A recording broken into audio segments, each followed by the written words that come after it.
Bismillahirrahmanirrahim. Assalamualaikum warahmatullahi wabarakatuh. Pada hari ini, saya Husni Rahmawati akan sedikit menjelaskan materi mengenai perkembangan manusia.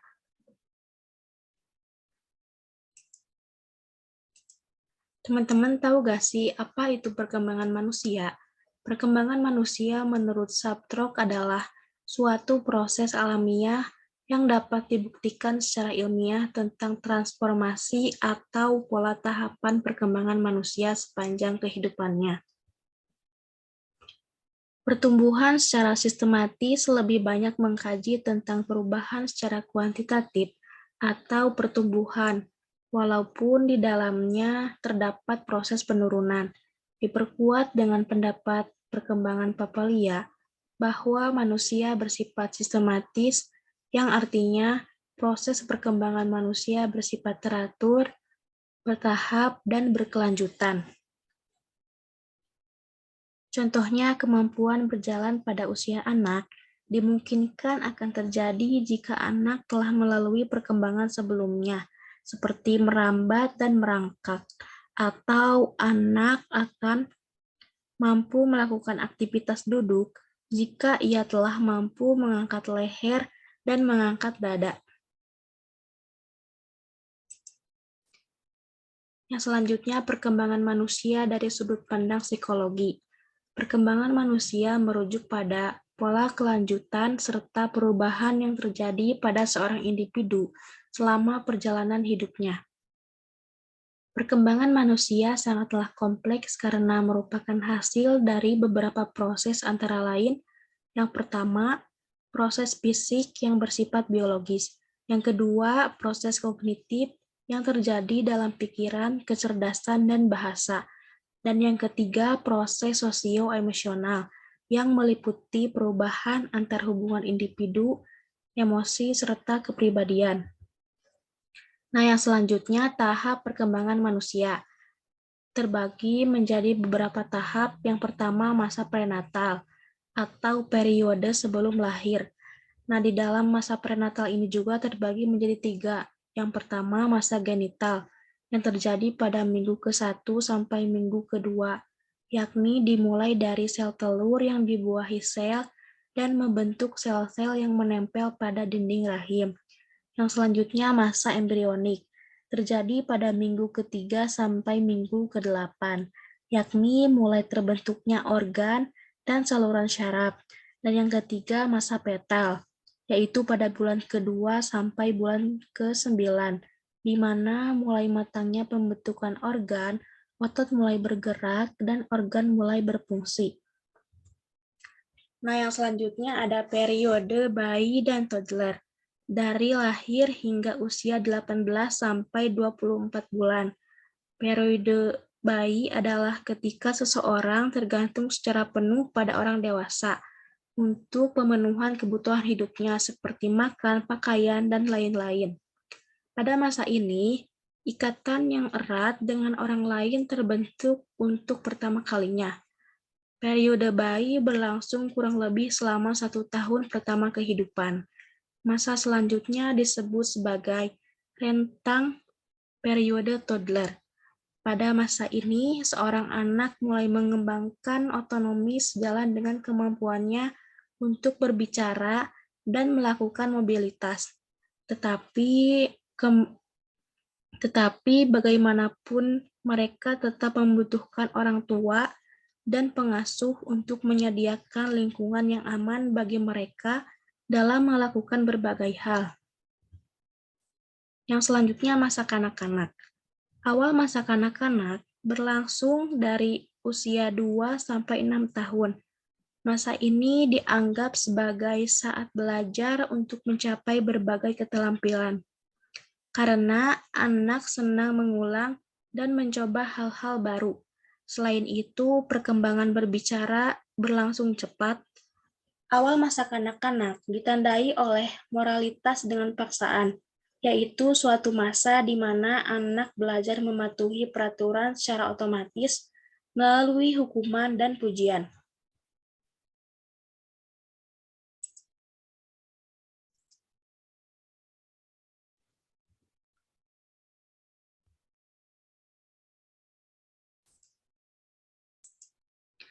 Yang selanjutnya masa remaja. Masa remaja terbagi menjadi dua. Yang pertama remaja awal. Biasanya dikenal dengan masa puber, yang rata-rata terjadi pada usia 13 tahun pada perempuan dan 15 tahun pada laki-laki. Ditandai dengan haid pertama pada perempuan dan mimpi basah pada laki-laki. Pada remaja awal, terjadi adanya ketertarikan dengan lawan jenis. Pubertas membuat beberapa perubahan seperti pesatnya perubahan fisik, berkembangnya alat reproduksi menuju kematangan seksual, berpikir idealis, dan lebih abstrak. Nah, yang selanjutnya masa remaja akhir. Pada masa remaja akhir, fisik anak telah sepenuhnya berkembang. Masa ini perubahan lebih banyak terjadi di dalam dirinya. Ia mulai bisa mengendalikan dorongan emosional yang muncul, merencanakan masa depan, dan memikirkan konsekuensi yang akan ia hadapi jika ia melakukan perbuatan yang tidak baik. Yang selanjutnya masa dewasa. Masa dewasa yang pertama yaitu masa dewasa awal. Kondisi fisik berada pada puncak, kemudian penurunan secara perlahan. Pemikiran dan pertimbangan moral menjadi lebih kompleks. Kepribadian pada dewasa awal lebih stabil, namun bisa berubah sedikit akibat peristiwa kehidupan. Memasuki tahap peran baru sebagai pasangan atau orang tua. Yang selanjutnya, masa dewasa madya. Penurunan secara perlahan pada kemampuan sensori, kesehatan, stamina, tetapi tergantung pada gaya hidup sebelumnya. Lalu problem solving tertinggi untuk beberapa orang mencapai puncak karir pada masa dewasa madya. Lalu sosio-emosionalnya rawan stres karena memiliki dua tanggung jawab, yaitu menjaga anak dan orang tua. Yang selanjutnya masa dewasa akhir. Usia 60 ke atas, biasanya masa ini adalah masa-masa seseorang biasanya mensyukuri segala sesuatu yang sudah ia capai. Pada saat ini, keadaan fisik biasanya sudah jauh menurun, sedangkan sosio-emosionalnya kembali lagi seperti anak-anak. Yang selanjutnya, aspek-aspek perkembangan manusia. Yang pertama, perkembangan emosional. Kemampuan untuk bereaksi secara emosional sebenarnya sudah ada pada bayi yang baru lahir. Gejala pertama perilaku emosional adalah keterangsangan umum terhadap stimulasi yang kuat. Keterangsangan yang berlebih-lebihan ini tercermin dalam aktivitas yang banyak pada bayi yang baru lahir. Meskipun demikian, pada saat bayi lahir, bayi tidak memperlihatkan reaksi yang secara jelas dapat dinyatakan sebagai keadaan emosional yang spesifik. Yang selanjutnya, perkembangan kognitif. Teori Piaget menjelaskan tahapan dalam kognitif. Intelektual pertumbuhan yang berlangsung dari tahap sensomotorik. Tahapan di masa suatu penemuan penting terjadi pada usia 0-2 tahun dan merupakan objek permanen. Melalui objek praoperasional pada usia 2-7 tahun, yaitu pemakaian simbol-simbol serta tahapan operasional konkret atau konsep-konsep konservasi perkembangan pada usia 17-11 tahun, sampai pada tahapan operasional formal, yaitu hipotesis diuji secara sistematis dalam pemecahan masalah pada usia 11 tahun sampai dewasa. Yang selanjutnya, perkembangan kepribadian. Aspek-aspek kepribadian itu sendiri yaitu meliputi hal-hal berikut. Yang pertama, karakter, yaitu konsekuensi tidaknya dalam mematuhi etika, perilaku konsisten, atau teguh tidaknya dalam memegang pendirian atau pendapat. Yang kedua, temperamen, yaitu di posisi reaktif seseorang, atau cepat lambatnya mereaksi terhadap rangsangan-rangsangan yang datang dari lingkungan. Yang selanjutnya, sikap terhadap objek, orang, benda, peristiwa, norma, dan sebagainya, yang bersifat positif, negatif, atau ambivalen, ragu-ragu. Yang selanjutnya, stabilitas emosi, yaitu kadar kestabilan reaksi emosional terhadap rangsangan dan lingkungan, seperti mudah tidaknya tersinggung atau marah. Yang selanjutnya, sosiabilitas, yaitu disposisi pribadi yang berkaitan dengan hubungan interpersonal. Di posisi ini seperti tampak dalam sifat pribadi yang tertutup atau terbuka, dan kemampuan berkomunikasi dengan orang lain. Yang selanjutnya, perkembangan moral. Tahapan perkembangan moral dari Kohlberg dikelompokkan ke dalam 3 tingkatan sebagai berikut. Yang pertama, tingkat 1 atau prakonfesional. Tingkat prakonfesional terdiri dari 2 tahapan dalam perkembangan moral dan murni melihat diri dalam bentuk egosentris. Yang pertama, orientasi kepatuhan dan hukuman. Contohnya, suatu tindakan dianggap salah secara moral bila orang yang melakukannya dihukum. Semakin keras hukuman itu diberikan, semakin salah tindakan itu. Sebagai tambahan, ia tidak tahu bahwa sudut pandang orang lain berbeda dari sudut pandang dirinya. Yang kedua, orientasi minat dan pribadi. Perilaku benar disadari dengan apa yang paling diminatinya. Penalaran tahap 2 kurang menunjukkan perhatian pada kebutuhan orang lain, hanya sampai tahap bila kebutuhan itu juga berpengaruh terhadap kebutuhannya sendiri. Seperti, kamu pukul tanganku dan akan kupukul juga tanganmu. Yang selanjutnya tingkat 2 atau konvensional. Yang ketiga, orientasi keserasian interpersonal dan konformitas. Dalam tahap ini, seseorang memasuki masyarakat dan memiliki peran sosial.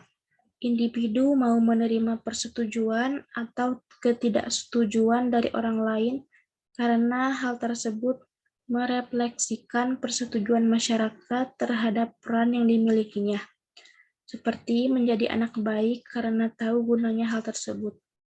Yang keempat, orientasi otoritas dan pemeliharaan aturan sosial atau moralitas hukum dan aturan.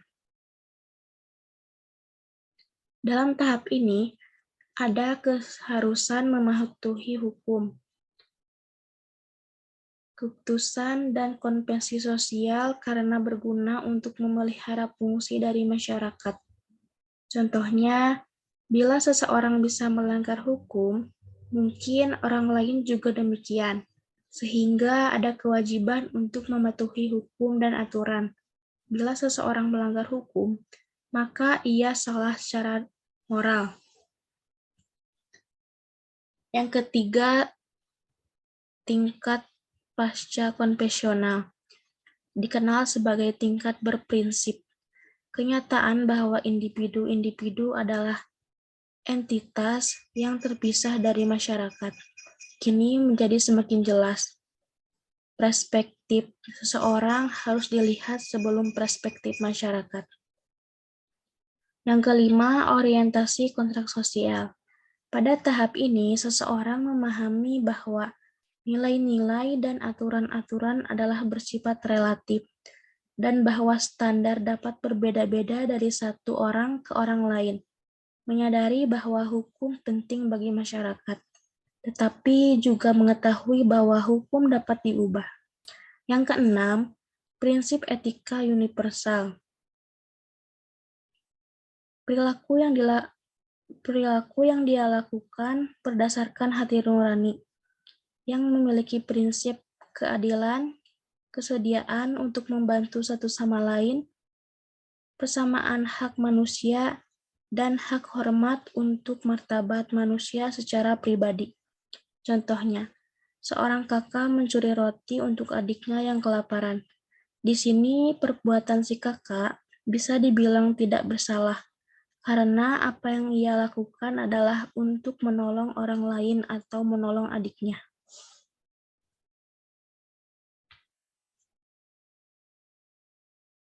Yang selanjutnya yaitu karakteristik perkembangan manusia. Yang pertama, perkembangan berlangsung sepanjang hidup. Artinya manusia melewati tahap demi tahap perkembangan untuk adaptasi menghadapi tahapan di kehidupan yang selanjutnya. Yang kedua, yaitu perkembangan bersifat multidimensi. Artinya berapapun usia kita, pada dasarnya tubuh, pikiran, emosi, dan relasi kita selalu berubah, saling berinteraksi, dan akan berpengaruh satu sama lain. Yang ketiga, perkembangan bersifat multiarah. Artinya terjadi pada beberapa perkembangan, terdapat sejumlah aspek-aspek tertentu yang mengalami perkembangan sekaligus akan mengalami sebuah penyusutan. Yang keempat, perkembangan bersifat plastis. Perkembangan manusia secara alami sudah terbangun secara bertahap dari bayi hingga lansia, dan akan mengalami penurunan seiring bertambahnya usia.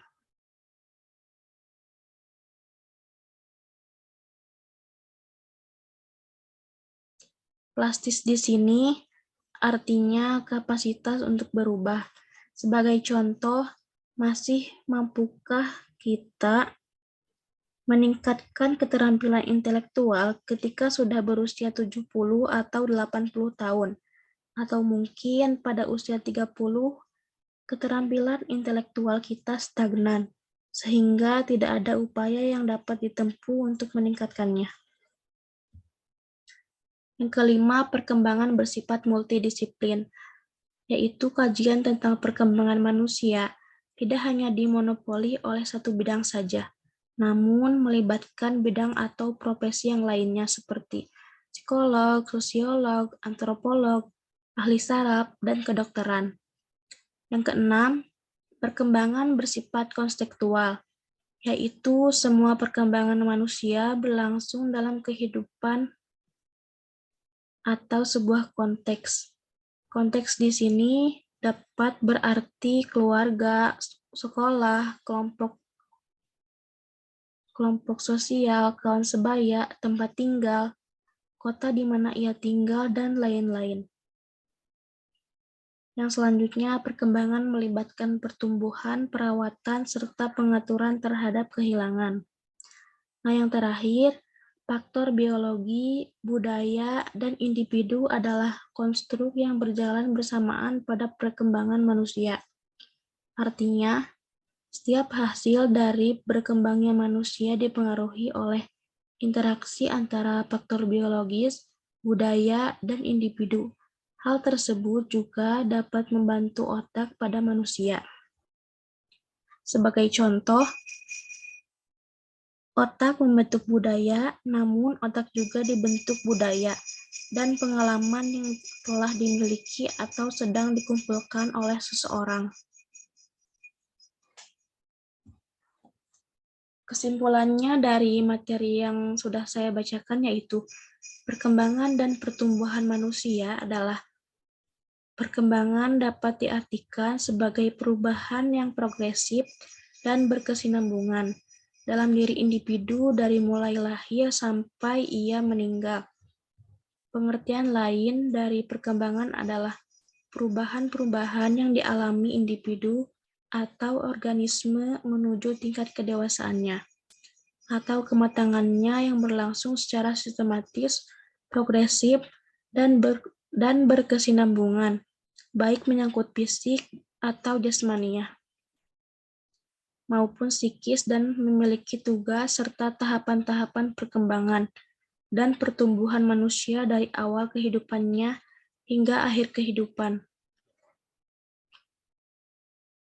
Mungkin sekian yang dapat saya sampaikan. Mohon maaf bila ada kesalahan. Terima kasih. Wassalamualaikum warahmatullahi wabarakatuh.